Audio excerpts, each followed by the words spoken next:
Hello, HSC 2027 batch. তোমাদের higher ম্যাথের total একটা রোডম্যাপ নিয়ে হাজির হলাম। আগে বলে দিই রোডম্যাপটা কিসের। রোডম্যাপটা হচ্ছে তোমাদের হায়ার ম্যাথ ফার্স্ট পেপারের টোটাল 10টা চ্যাপ্টার আছে। কোন চ্যাপ্টার সবচেয়ে বেশি গুরুত্বপূর্ণ, কোন চ্যাপ্টার পড়লে পরীক্ষায় সবচেয়ে ভালো নাম্বার তোলা যায়, কোন চ্যাপ্টারটা লেংদি, শেষ করাটা কঠিন, এটা নিয়ে আমরা আলোচনা করব। কোন চ্যাপ্টার থেকে এমসিকিউ বেশি আসে সেটা নিয়েও আমরা আলোচনা করব। তাহলে চলো আমরা শুরু করি।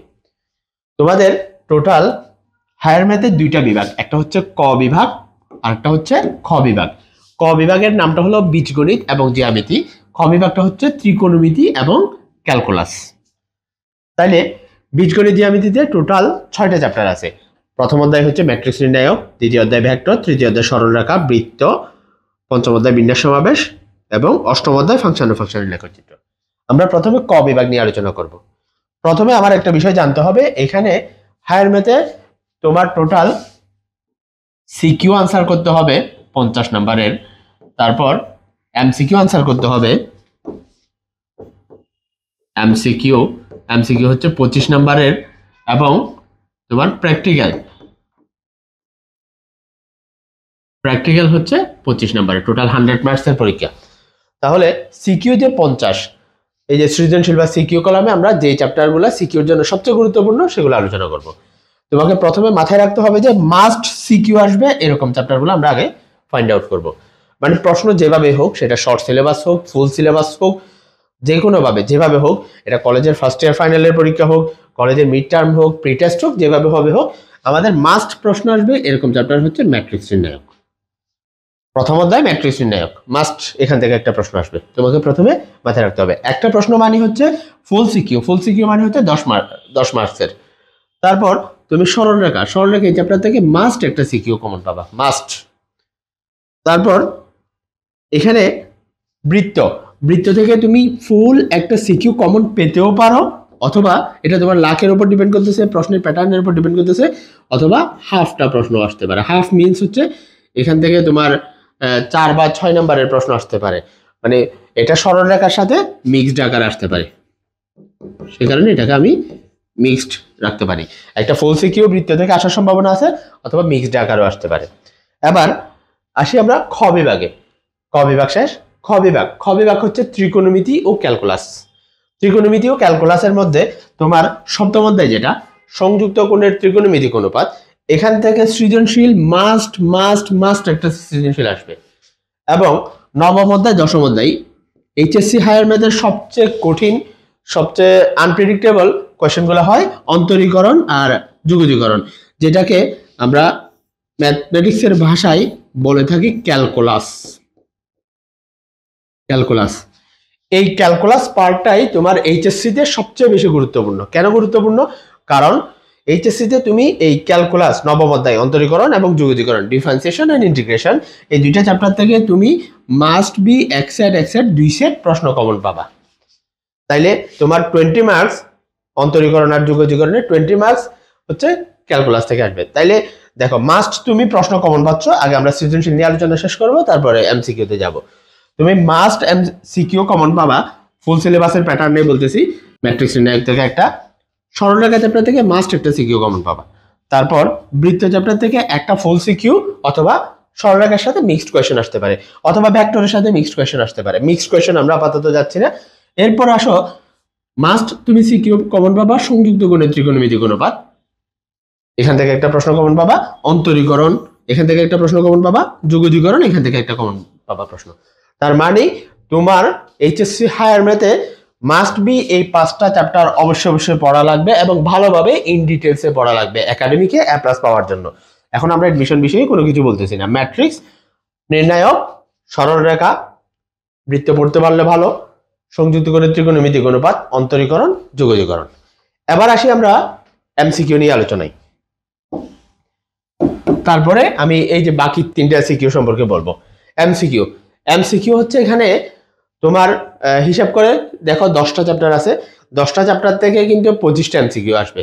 তাহলে তুমি যদি ভাগ করো, এভাবে ভাগ করো, 25টা এমসিকিউ 10টা চ্যাপ্টার থেকে আসতেছে, তাহলে আমাদের 2.5 বা অ্যাপ্রক্সিমেটলি 2 থেকে 3, 2টা থেকে 3টা প্রত্যেকটা চ্যাপ্টার থেকে এমসিকিউ কমন পাবা। তার মধ্যে একটা হিসাব আছে, সেটা হচ্ছে অন্তরীকরণ যুগজীকরণ থেকে মাস্ট মাস্ট মাস্ট চারটা এমসিকিউ আসে, মানে মোটামুটি 8টা এমসিকিউ অন্তরীকরণ যুগজীকরণ থেকে পাওয়া যায় বেশিরভাগ ক্ষেত্রে। এটা আমি আমার বিগত বছরের প্রশ্ন অ্যানালাইসিস করেই বলতেছি। তারপর সরল রেখা, এই চ্যাপ্টার থেকে মাস্ট মাস্ট মাস্ট 3টা এমসিকিউ পাওয়া যায়। ম্যাট্রিক্স ও নির্ণায়ক, এখান থেকে কনফার্ম 2টা এমসিকিউ পাওয়া যায়, এভারেজ হিসাব। তারপরে হচ্ছে তোমার সংযুক্ত গণিত, ত্রিকোণমিতি, অনুপাত এবং ষষ্ঠ অধ্যায়, এই 2টা চ্যাপ্টার মিলিয়ে এখান থেকে মোটামুটি তুমি 4 থেকে 6টা কেন দিলাম, কোনোবার 4টা দেখা যায়, কোনোবার হাইয়েস্ট 6টা ত্রিকোণমিতি থেকে প্রশ্ন পাওয়া যায়। আবার আসি কনফার্ম যেগুলা থেকে একটা এমসিকিউ আসবে, সেটা হচ্ছে ভেক্টর থেকে তুমি কমপক্ষে একটা এমসিকিউ মাস্ট পাবা, একটা, ভাগ্য যদি বেশি ভালো হয় তাহলে এখান থেকে 2টা এমসিকিউ পাওয়া যাবে। বিন্যাস সমাবেশ থেকে মাস্ট, বিন্যাস থেকে একটা এমসিকিউ, সমাবেশ থেকে একটা এমসিকিউ, 2টা মিলে একটাও আসতে পারে, 2টাও আসতে পারে। ফাংশন ও ফাংশনের লেখচিত্র, এখান থেকে একটা বা 2টা এমসিকিউ মাস্ট আসতে পারে। তার মানে যে চ্যাপ্টারগুলো এখন মার্ক করতেছি এগুলো হচ্ছে এমসিকিউর জন্য অতিরিক্তভাবে গুরুত্বপূর্ণ। তারপরে তোমার ত্রিকোণমিতিক অনুপাত থেকে একটা এমসিকিউ আসে, যদি টোটাল ত্রিকোণমিতি মিলায় 4 থেকে 6টা এমসিকিউ আসে, তার মধ্যে ত্রিকোণমিতিক অনুপাত থেকে মাস্ট একটা এমসিকিউ থাকবে। তাহলে আবার ব্যাপারটা বুঝো, আমি কিন্তু ভেক্টর, বিন্যাস সমাবেশ, ফাংশন ও ফাংশনের লেখচিত্র এবং ওইদিকে ত্রিকোণমিতিক অনুপাত, এদের থেকে কোনো সিকিউ দিই নেই। আবার আমি সিকিউ যেখানে মার্ক করছি সেখানে আমরা সিকিউ পাইলাম কয়টা, আমরা সিকিউ পাইছি মাত্র 5টা, 1টা 2টা, এটা সহ যদি ধরি 6টা, 3টা 4টা 5টা, এটা মিক্সড বৃত্ত থেকে যদি হিসাব করি তাহলে এটা সহ 6টা। তাহলে আরো 2টা সিকিউ আমার বাকি আছে, আর 2টা সিকিউ সেটা কোন প্যাটার্নে আসে বা আসতে পারে সেটা আমরা একটু আলোচনা করি। সেটা হচ্ছে দেখো, ভেক্টর চ্যাপ্টারের সাথে সরল রেখার খুব ভালো একটা সম্পর্ক আছে।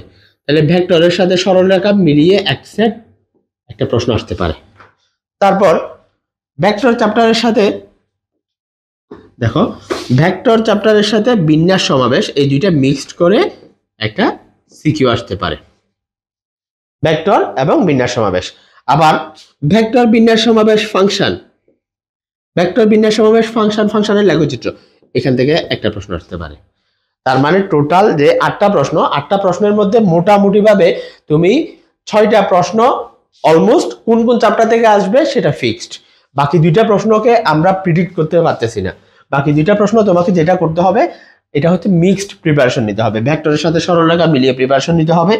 তারপর হচ্ছে বিন্যাস সমাবেশ, ফাংশনের লেখচিত্র, এরাও মিলিয়ে প্রিপারেশন নিতে হবে। হ্যাঁ, আরেকটা বিষয় বলে রাখি, সেটা হচ্ছে এই যে এইচএসসি 27-এর জন্য আমি এখন যেই কয়টা প্রশ্ন আসে বা কিভাবে কোন কোন চ্যাপ্টার থেকে এমসিকিউর জন্য ইম্পর্টেন্ট, সিকিউর জন্য ইম্পর্টেন্ট, এটা বলতেছি। 2019 সাল পর্যন্ত বাংলাদেশে তোমার সৃজনশীল পদ্ধতিতে ফুল সিলেবাস ছিল। 2019 সালের পর থেকে নানা কারণে আমাদের শর্ট সিলেবাস বা অটো পাস এই বিষয়গুলো আসছে। এইচএসসি 26 ব্যাচ পুনরায় ফুল সিলেবাসে পরীক্ষা দিবে ইনশাল্লাহ। তাহলে এইচএসসি 27 ব্যাচ তোমরাও ধরে রাখতে পারো, তোমরাও মোটামুটি ফুল সিলেবাসে পরীক্ষা দিবে। ফুল সিলেবাস মানে হচ্ছে তোমাকে ক বিভাগে 6টা চ্যাপ্টারের প্রিপারেশন নিতে হবে, খ বিভাগে 4টা চ্যাপ্টারের প্রিপারেশন নিতে হবে, টোটাল 10টা চ্যাপ্টারের প্রিপারেশন নিতে হবে। তাহলে এই যে 10টা চ্যাপ্টারের প্রিপারেশন নেওয়ার জন্য তুমি কোন চ্যাপ্টারগুলোর প্রিপারেশন আগে নিবা বা আমি তোমাকে কোন চ্যাপ্টারগুলো আগে পড়াবো সেটা কিন্তু অলরেডি আমি তোমাকে বুঝিয়ে দিয়েছি। সেটা হচ্ছে যে 6টা চ্যাপ্টার থেকে অবশ্যই আমাদের প্রশ্ন আসে, এই 6টা চ্যাপ্টার আমরা সবার আগে শেষ করব। এই 6টা চ্যাপ্টার শেষ করার পর এই 6টা চ্যাপ্টার শেষ করতে আমাকে আরেকটা চ্যাপ্টার ব্যাকআপ হিসেবে রেডি পড়তে হবে, সেটা হচ্ছে অষ্টম অধ্যায়, ফাংশন ও ফাংশনের লেখচিত্র। অষ্টম অধ্যায় পড়লেই তুমি কি বুঝতে পারবা, নবম অধ্যায়ের অন্তরীকরণের লিমিট ফাংশন বুঝতে পারবা, ফাংশন পড়লেই অন্তরীকরণে যে লিমিট ফাংশন টপিকটা আছে সেটা বুঝতে পারবা। সে কারণে আমরা মোটামুটি এই চ্যাপ্টার এভাবেই আগে শেষ করব। ওটা শেষ করার পর সবার শেষে আমরা কি করব, বিন্যাস সমাবেশ এবং আরো যা বাকি থাকে সেটা পড়ব। তো আশা করি তোমার এই রোডম্যাপটা বুঝতে পারছো। তোমরা ভিডিওটা যদি ভালো লাগে বন্ধু বান্ধবদের সাথে শেয়ার করবা। আর যারা গার্ডিয়ান আছেন, আপনাদের যদি ভিডিওটা ইনফরমেটিভ মনে হয় তাহলে আপনাদের পরিচিত গার্ডিয়ানদের সাথে অবশ্যই ভিডিওটা শেয়ার করবেন। সবাই ভালো থাকেন, সুস্থ থাকেন, আল্লাহ হাফেজ।